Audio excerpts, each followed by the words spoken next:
इदानीं निवेदयामि doctor Rajendra Prasad sir महोदयं ये अस्माकं कार्यक्रमस्य सारस्वतातिथिमहोदयाः सन्ति। कृपया आगत्य अस्मान् उद्बोधयन्तु।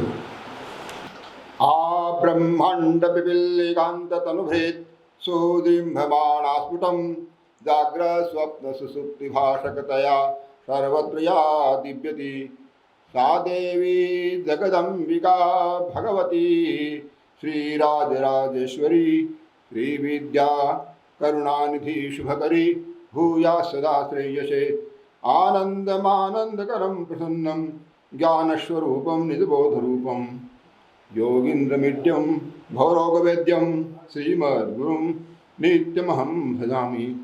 श्रीनाथादिगुरुत्रयं गणपतिं पीठत्रयं भैरवं सिद्धोगं वटुकत्रयं पदयुगं दूतीक्रमं मण्डलं वीरान्ध्वष्टचतुष्कषष्टिनवकं वीरावली पञ्चकं श्रीमन्मालिनी मन्त्रराजसहितं वन्दे गुरोर्मण्डलं। गुरुर्ब्रह्मा गुरुर्विष्णु गुरुर्देवो महेश्वर गुरु साक्षात् परम ब्रह्म तस्मै श्री गुरुवे नमः। आज के इस संगोष्ठी के अध्यक्ष प्रोफेसर भारद्वाज साहब, मिश्रा साहब, श्रीधर जी मिश्रा साहब, रघुवीर जी, चोटिया साहब, शिवचरण जी, विनोद जी और ज्ञानेश्वर पुरी जी और जितने भी हमारे संस्कृत भारती के कार्यकर्ता यहाँ उपस्थित हैं, उन सबको नमन करके मैं अपनी बात रखना चाहता हूँ। मैं आज का जो विषय था कि संस्कृत समाज मुख्य धारायाम आने तुम उपाया कि संसार है जो पीड़ा रघुवीर जी ने कही कि संस्कृत मुख्य धारा में नहीं है और वो उसको लाना है भी, है ना, ये इसी का उपाय पूछना है। अब इसका उपाय संस्कृत भारती ने 1981 से इन्होंने बताया कि 81 से संस्कृत भारती की स्थापना से संस्कृत बोलना सिखाया गया और व्यवहार किया गया। उसके पहले संस्कृत बोलने वाले भी नहीं मिलते थे। ये सच है कि संस्कृत बोलने वाले नहीं मिलते थे। 1978 में संस्कृत सम्मेलन हुआ, उसमें कई प्रोफेसर थे संस्कृत के, वो संस्कृत नहीं बोल पाते थे और वो हिंदी में बोलते थे। रामजीलाल जी ने किया था रामनिवास बाग में, तो मैं विद्यार्थी था, तो वो नहीं बोल पाते संस्कृत कि नहीं हम संस्कृत नहीं बोल सकते, प्रोफेसर है संस्कृत में। तो उसमें भी उपाय था कि संस्कृत हमारी भाषा हमारे हाथ से निकल गई, बोलना तो हमारा बंद ही था। और जितने भी मैं विद्यालय में रहा हूँ, मैंने संस्कृत विद्यालय में पढ़ा है और मैं प्रवेशिका उपाध्याय शास्त्री आचार्य में परीक्षा में अध्ययन किया। तो हम भी संस्कृत ही बोलते हैं। मैं अभी भी नहीं बोलता हूँ, ये सत्य है कि मैं संस्कृत नहीं बोल सकता हूँ। क्यों नहीं बोल सकता हूँ? हमने कभी इसका व्यवहार नहीं किया। ये जो संस्कृत भारती के द्वारा संस्कृत बोली जा रही है, व्यवहारिक संस्कृत है। इसमें केवल व्यवहारिक संस्कृत जो है वो प्रयुक्त होती है। संस्कृत भाषा के कई स्तर होते हैं, तो अभी बहुत कुछ इसमें बाकी है जो हमें करना पड़ेगा, तब तक वो मुख्य धारा में नहीं आएगी। भाषा का जो व्यवहारिक स्वरूप है वो हम प्रयोग में कर रहे हैं, ये केवल प्रयोग हो रहा है। अब हमारी जो शिक्षा प्रणाली है, सबसे बड़ी समस्या शिक्षा प्रणाली है। शिक्षा प्रणाली में हम दो तरह से संस्कृत पढ़ रहे हैं, या तो MA में पढ़ रहे हैं या आचार्य में पढ़ रहे हैं। इन दोनों की जो पद्धति एकदम मतलब संस्कृत का साथ न्याय नहीं करती। इन दोनों पद्धति में हमने इनको पाश्चात्य पद्धति की प्रधानता रही। इसमें हमारी जो अपनी पद्धति थी वो नष्ट हो गई। हमारी जो पद्धति थी उस पद्धति में 4 रूप थे कि हमारी पद्धति में 4 रूप थे कि हम संस्कृत क्यों पढ़ें। पतंजलि महाभाष्य में 700 BC में कह रहे हैं, वो 400 BC में कह रहे हैं कि रक्षोहागम लघु संध्या प्रयोजनम रक्षार्थम वेदानाम अध्ययन व्याकरणम, कि वेदों की रक्षा के लिए व्याकरण पढ़ो। और वो 18 प्रयोजन बताते हैं, 18 उद्देश्य बता रहे हैं व्याकरण पढ़ो, क्योंकि कोई पढ़ता ही नहीं है। खुद ही कहते हैं कि आज व्याकरण पढ़ने वाला कोई नहीं है। लोग वेदमधित्य तुरित उक्तारो होती और वेद पढ़ करके और वक्ता हो जाते हैं, बकबक करते हैं और उनको व्याकरण पढ़ने की जरूरत नहीं है। इसलिए पतंजलि ने इस शास्त्र को इदम शास्त्रम सुहृद बुद्ध्वा आचार्य पुनः कि द्वारा इस शास्त्र को लिखा जा रहा है, बताया जा रहा है कि तुम जो सीधे संस्कृत में आगे न बोलने वाले संस्कृत, इससे कुछ नहीं होना है। इसका जो असली रूप है वो अलग है, वो शास्त्रीय होता है। कि जब तक आप शास्त्र में नहीं जाएंगे, संस्कृत भाषा पढ़ेंगे, उससे कुछ भी फायदा नहीं होने वाला। जो फायदा होगा वो शास्त्र के पढ़ने से होगा। इदम शास्त्रम अनुवादष्टे, वो कहते हैं शास्त्र की मैं दोबारा व्याख्या करता हूँ। अथ शब्दानुशासनम, तो वो शब्दानुशासन की व्याख्या करते हैं कि मैं एक पहला शास्त्र बना रहा हूँ। संस्कृत बनाने के लिए हम संस्कृत कैसे बनाएंगे? पतंजलि ने 3 रूप रखे संस्कृत के। पहला वो रखते हैं कि संस्कृत पदानी उत्सृजन्ते इति संस्कृतम, कि जहाँ पदों को हम संस्कृत करना जाने, कि पदों का संस्कार कैसे होगा। भाषा पदों में होती नहीं है। भाषा क्या होती है? वाक्य होता है। भाषा में हमेशा वाक्य होते हैं, पदों का कोई अर्थ नहीं होता। वैयाकरण ऐसा मानते हैं, विष्णु जी बैठे हैं, पदे न वर्णा विद्यन्ते वर्णेषु अव्ययान से वाक्यात् पदानाम अत्यंत प्रविवेक कि भाषा के अंदर वाक्य होते, पद होते ही नहीं, और पदों में वर्ण नहीं होते, तो फिर अर्थ निकलता कब है? अर्थ हमेशा वाक्य का निकलता है। वाक्य का अर्थ निकलता है, पदों का अर्थ नहीं होता है। ये व्याकरणों का सिद्धांत है कि हमारा जो भाषा शास्त्र है, और इस पर बहुत सा चिंतन हुआ, तो उन्होंने कहा कि वाक्य का अर्थ है, पद का अर्थ नहीं है, पदों में वर्णों का अर्थ नहीं है। पतंजलि ने आगे जाके लिखा कि जैसे शब्द कूप सुप यूप, ये 3 शब्द हैं, इसमें क्या अर्थ होगा? तो कहते हैं वर्ण अर्थवान होंगे या अनर्थक होंगे। तो वहाँ ऋल्लिक सूत्र के भाष्य में वो लिखते हैं कि पदों का जो है वर्णों का भी अर्थता नहीं है, अर्थता वाक्य की होती है, वाक्य अनर्थक या सार्थक होता। तो ये जो विषय था कि हमारी जो भाषा है संस्कृत, जिसको देववाणी कहते हैं, और वो अमर भाषा कहलाती है, उस भाषा के 3 स्तर है। एक उसका स्तर है यास के सायण के अनुसार, एक उसका आध्यात्मिक स्वरूप है, एक उसका आधिभौतिक स्वरूप है, और एक इसका आधिदैविक स्वरूप है। अब जो हम जिस संस्कृत की रक्षा कर रहे हैं वो इसका भौतिक स्वरूप है। हम केवल उसको बोलना जिंदा रखना रहे हैं, उसके अंदर जो दैविक तत्व था वो रह गया, वो तत्व हमारे पास नहीं है, और न आध्यात्मिक है, दोनों को हमने छोड़ दिया। तो 2 तत्व हमारे वहाँ से अलग हो गए। पतंजलि ने उसमें कहा कि चत्वारि वाक् परिमिता पदानी, ये ऋग्वेद के 10वें मंडल का स्तोत्र है, मंत्र है कि चत्वारि वाक् परिमिता पदानी तानी विदुर ब्राह्मणा ये मनुष्यण गुहा तीर्णानि ते नहीं गणती तुरीयम बातो मनुष्या वदंती, कि हम जो भाषा बोल रहे हैं 4था रूप है, 3 रूप तो छिपे हुए हैं इसके। हमारी जो वाणी है वो वैखरी कहलाती है, इसके पहले के जो 3 रूप हैं वो छिपे हुए हैं। मनुष्य लोग उनको जानते हैं, मनुष्य नहीं जानते हैं। ये भाषा मनुष्य की है, जिसको वैखरी कहते हैं, पर भाषा तो वो नहीं है। भाषा तो वो जो परा, वो जो पश्चंती और वो मध्यमा, उसे मनीषी लोग जानते हैं। ये ऋग्वेद के 10वें मंडल में कहते हैं कि वो रूप है भाषा का।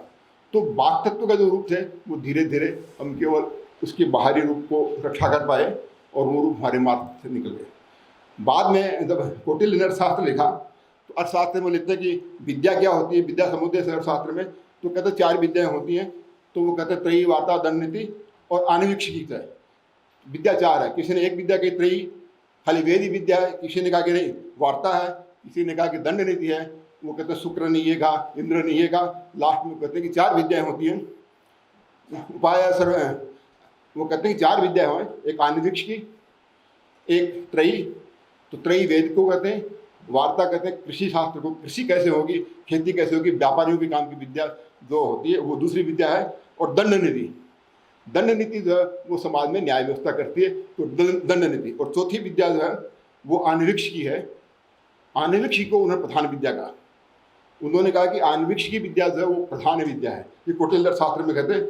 और कौटिल्य के अर्थशास्त्र से हमें ऐसा लगता है कि 4 दृष्टि हमारे यहाँ रही, अलग अलग दृष्टियाँ रही। एक दृष्टि थी धर्म प्रधान दृष्टि, कि धर्म प्रधान होता है और जीवन का उद्देश्य धर्म है। धर्म क्या है? तो ये परंपरा से याज्ञवल्क्य से शुरू होती है। याज्ञवल्क्य कहते हैं पुराण न्याय मीमांसा धर्मशास्त्रांग मिश्रिता वेदास्तान विद्यानाम धर्म से चतुर्थ है, कि धर्म और वेद एक ही चीज़ है, ये 2 चीज़ नहीं है। धर्म को और वेद को अलग नहीं कर सकते, ये दोनों एक ही है। उसमें पुराण, न्याय, मीमांसा और धर्मशास्त्र, इन 4 को जोड़ें, 6 वेद के अंग, इनके साथ में इन 6 को टोटल 10, 4 वेद, 14 विद्या जो है धर्मशास्त्र प्रधान विद्या। उनका जो साहित्य था, जो याज्ञवल्क्य परंपरा है, और जो धर्मशास्त्र कहलाता है, इसको स्मृति साहित्य कहते हैं, उसमें 40-50 स्मृतियाँ मिलती है अभी भी। और एक उसमें धर्म प्रधान दृष्टि थी कि किसी भी स्थिति में अधर्म का पालन नहीं करोगे, धर्म जो है वही है। धर्म क्या है?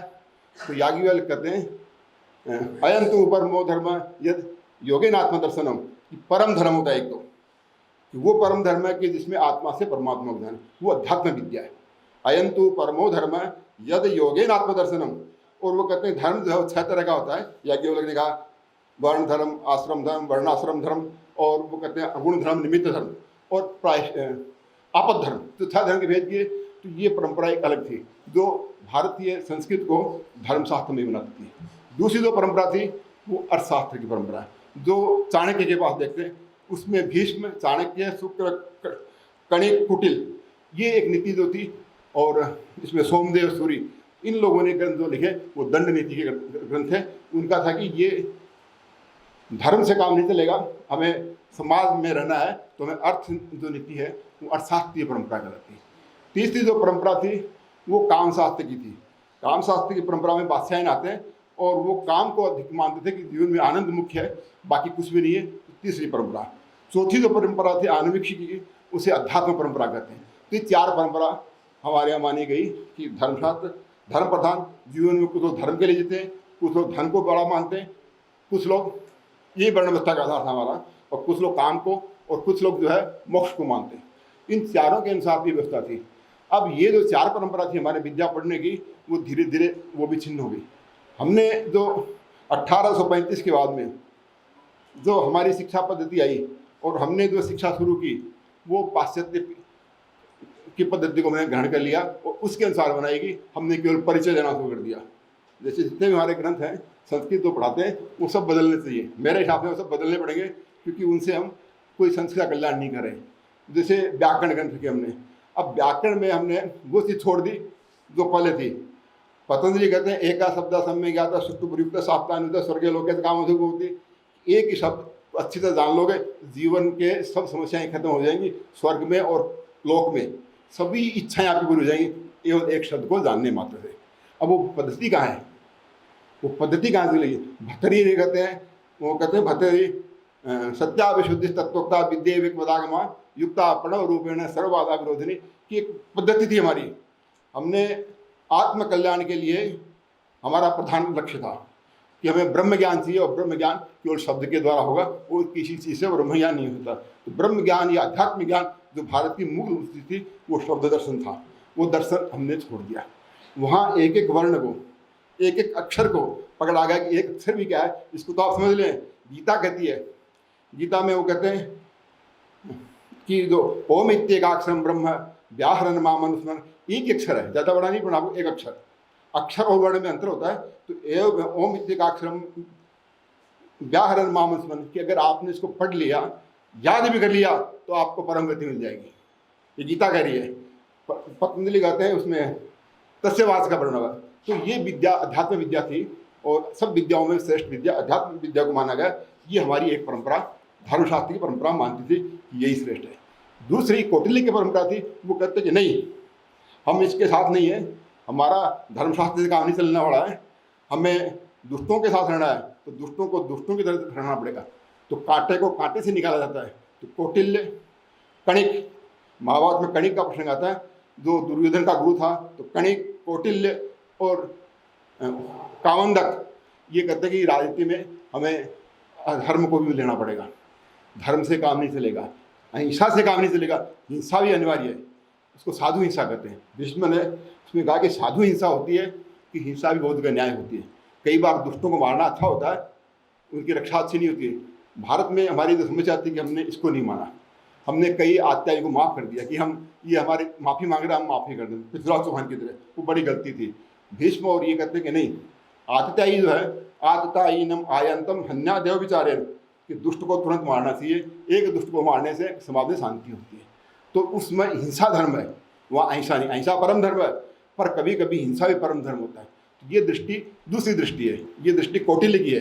कौटिल्य की व्यवस्था अगर रहती तो हमें कोई राजनीतिक जरूरत नहीं थी और हमारा कल्याण कोई खतरा ही नहीं होता।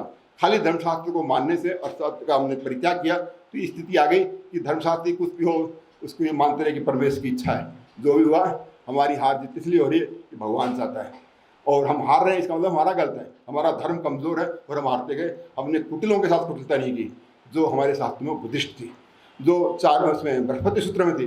बृहस्पति जो था, बृहस्पति का एक बड़ा सूत्र है, तो बृहस्पति को 4 भाग कहते हैं। तो बृहस्पति ने पूरा एक सूत्र लिखा, इंद्र को पढ़ाया कि भी इस तरह से आपको राजनीति करनी है।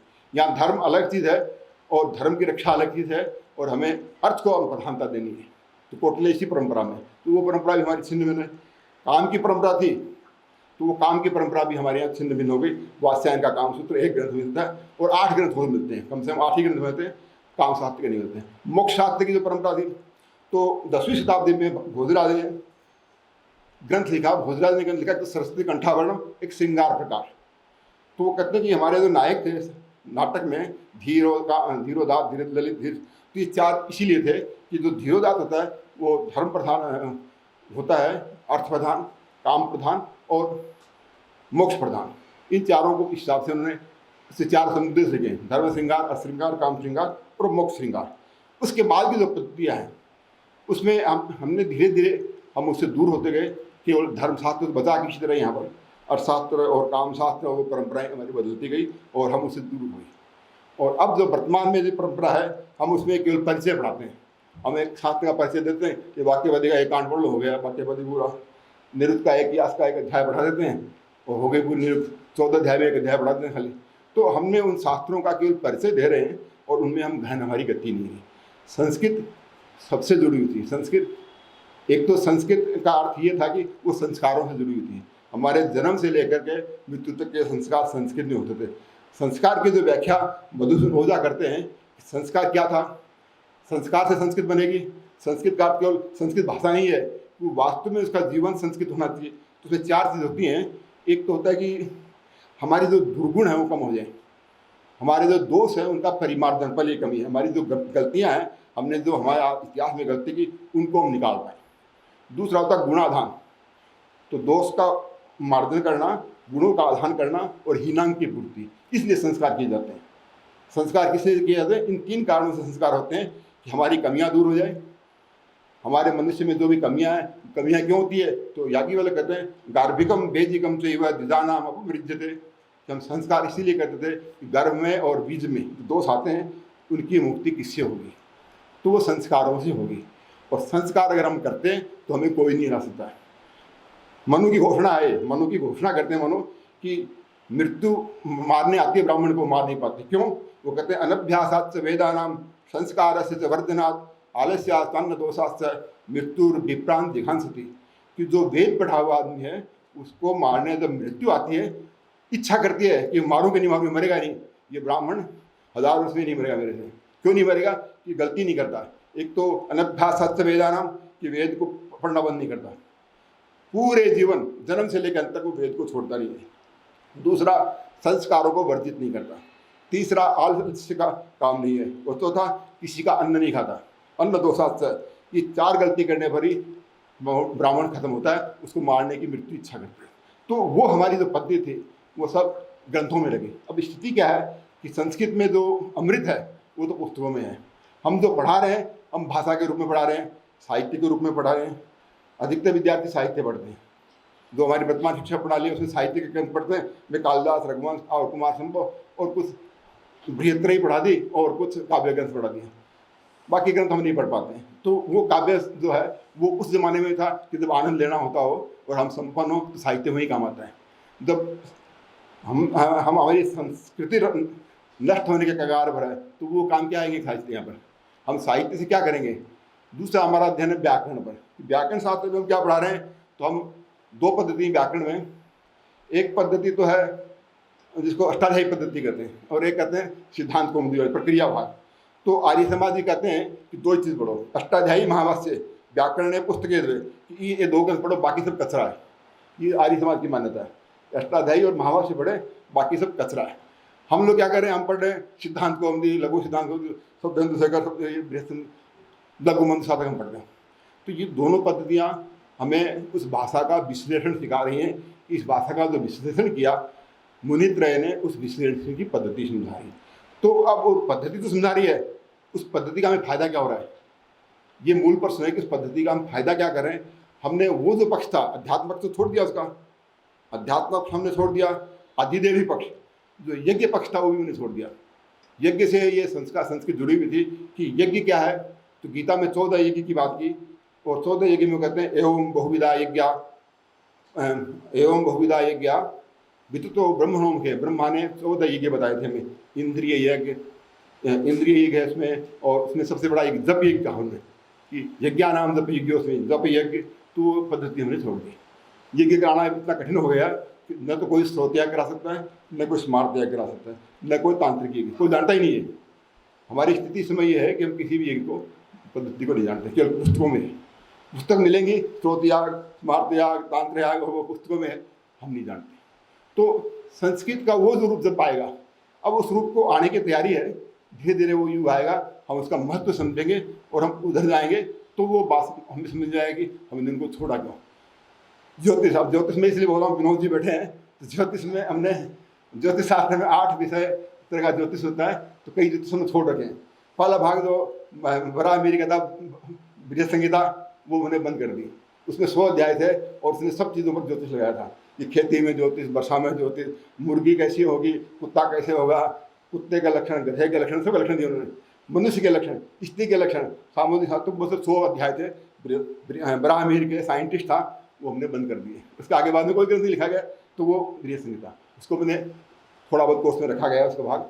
दूसरा जो भाग था उसमें स्वर विद्या, तो स्वर विद्या में शिव स्वरोदय ये हमने रखा ही नहीं। पंचस्वरा या नरपति जयसरिया ईश्वर के ग्रंथ है कि खाली श्वास देख करके बता दें। हमारा जो श्वास चलता है ये है और सह जो ध्वनि होती है, इन ध्वनि से आप कोई भी निर्णय कर लें। इसमें एक चंद्रस्वर और एक सूर्य स्वर होता है और दोनों का समान सुषुम्ना स्वर होता है। तो ये 3 स्वर से आप हर चीज़ कर लें, कोई बीमारी नहीं होगी आपकी ज़िंदगी में, कोई बीमारी नहीं होगी अगर आप स्वरों का ज्ञान कर लेंगे। तो स्वर साथ हमने छोड़ दिया। हमने मुहूर्त रखा, ये मुहूर्त ज्योतिष चल रहा है कि केवल मुहूर्त देखते हैं पंडित जी, कि मुहूर्त हमारे यहाँ से प्रचलित है। तो ये जो शास्त्र थे, जो वास्तुशास्त्र, अब ऐसे शिल्पकला थी वो भी हमारी लुप्त हो गई। शिल्पकला में आप कभी जाएँ एलोरा, तो एलोरा में 35 गुफाएं हैं और वहाँ मंदिर में शिव मंदिर वगैरह बनाए हुए हैं। उसमें क्या कला है कि उसमें कला ये है कि जीवात्मक कहलाती है, कि उसका पत्थर जिंदा है अभी भी। पहाड़ में से उन्होंने कोई भी सामान लगाया नहीं, खाली निकाल लिया। एक पहाड़ को आकार दिया किसका, कैलाश मंदिर का, कि एक कैलाश मंदिर है तो इस पहाड़ में से हम पूरा निकाल लेंगे, जोड़ेंगे कुछ भी नहीं, बाहर से कुछ नहीं लगाना इसमें। उन्होंने खुदाई के ऊपर पहले एक मोर बना दिया, फिर छत बना दी, फिर उस छत का निचला सा बना दिया, फिर खंभे बना दिए और फिर लास्ट में मूर्ति बना दी। कोई जोड़ नहीं है उसमें, उस कला में कोई जोड़ नहीं है। उन्होंने उस मंदिर को 200 फीट का मंदिर बनाया, उसमें कोई जोड़ नहीं है। उस मंदिर को 200 वर्ष बनाने में लगे, 10 पीढ़ियों ने काम किया उस पर। उन्होंने कैसे किया है कोई नहीं जानता है, कि उन्होंने इस पत्थर की खुदाई करके 54 खंभे कैसे बनाए और उनको पहले कैसे पता खंभा निकलेगा और खंभा खराब नहीं निकलेगा। मूर्ति शिव की मूर्ति है, उस शिव की मूर्ति पर ऊपर से पानी गिरता है, कैसे आता नहीं पता। तो वो जो शिव की मूर्ति और सब उन्होंने बाहर जितने मूर्तियाँ बनाई वो उन्होंने पहले कैसे बनाई, वो कौन सी विद्या थी। उस मूर्ति का पानी कहाँ जाएगा ये भी उन्होंने व्यवस्था की, उसके पुर्जे अभी भी नहीं करते। कोई भी बता नहीं सकता कि ये मंदिर जो कैलाश मंदिर है वहाँ का, जिसको विश्व की हेरिटेज में स्थान मिलता है एलोरा में, वो कैसे बना। वो कला तो थी और उन्होंने पहले कैसे निश्चित कर लिया, और कोई जोड़ नहीं है इसमें, कोई जॉइंट नहीं है, कुछ लाके जोड़ा नहीं गया। और ऐसे 35 जगह बनाई उन्होंने गुफाएं। तो वो हमारी स्थापत्य कला, तो हमारी स्थापत्य कला, हमारी आयुर्वेद कला, हमारा व्याकरण, हमारा निरुक्त, जिनको हम थ्योरेटिकल साइंस कहते हैं, हमारी गणित विद्या, वो सब हमारे से खाली किताबों में रह गई और हमने इसको पढ़ना और समझना छोड़ दिया। हम केवल जो टेक्स्ट बुक है उसको पढ़ाते हैं, हमारी जो पाठ्य पुस्तक है हम उसी को पढ़ा रहे हैं और उससे आगे हम नहीं जाते हैं। जो लोग जाना चाहते हैं तो उनकी ग्रंथ भी हम पढ़ते नहीं। ओझा जी की ग्रंथ कोई नहीं पढ़ेगा, ओझा जी ने 200 ग्रंथ कोई नहीं पढ़ता, क्या मतलब है। तो वो जो जाना चाहता था, ऐसे हमारे शास्त्रों की जो है इसमें दुर्गति हुई। जब तक शास्त्रों की रक्षा नहीं होगी तब तक संस्कृत पूरी जीवित नहीं होगी। पूरे विश्व में ये प्रश्न है कि वो संस्कृत में जो बातें कही गई थी वो बातें पाश्चात्य परंपरा में वो 19वीं शताब्दी में जानने लगे। जो पाणिनि जानता था वो अभी भी नहीं जान पा रहे हैं कि जो पाणिनि ने ज्ञान किया था। इसलिए पाणिनि को शब्द का अध्ययन करते हैं कि पाणिनि जो था उसे उन्होंने माना कि विश्व का सर्वश्रेष्ठ विद्वान हुआ है। पाणिनि का जो ज्ञान था, उस पाणिनि के जो सूत्र निर्माण था, उस निर्माण से भाषा को उसने कैसे नियंत्रित किया, ये आश्चर्यजनक है। अभी कोई भी भाषा नियंत्रित नहीं हो सकती क्योंकि उसमें नए नए शब्द आते जाते हैं। संस्कृत नियंत्रित भाषा है, वो संश्लिष्ट भाषा है। तो इस तरह से हमें हर शास्त्र में एक ज्ञान था, उस ज्ञान को अभी साथ लाने की जरूरत है। और वो हम उसको कैसे कर सकते हैं, अब ये बात है कि ये तो हमारा उद्देश्य है। अब इस पर हम गंभीर चर्चा करें और बैठेंगे तो हम बता सकते हैं कि किस किस शास्त्र को हम किस तरह से पढ़ें और पढ़ाएं, तो वो शास्त्र की जो होती है वो हमें प्रकट हो जाएगी। इसका समय आ रहा है, जैसे संस्कृत बोलने का समय आया, फिर संस्कृत को समझने का भी समय आएगा और फिर संस्कृत पर आचरण का भी समय आएगा। तो तब हम जा करके ये समझ पाएंगे कि हमारा आध्यात्म चिंतन क्या है, आदिदेविक चिंतन क्या है और आदि भौतिक चिंतन क्या है। 3 चिंतन हमारे सामने जो थे उनके बारे में मैं संक्षिप्त करके, और मैं सोचता हूँ समय अधिक है। और आप सबको धन्यवाद।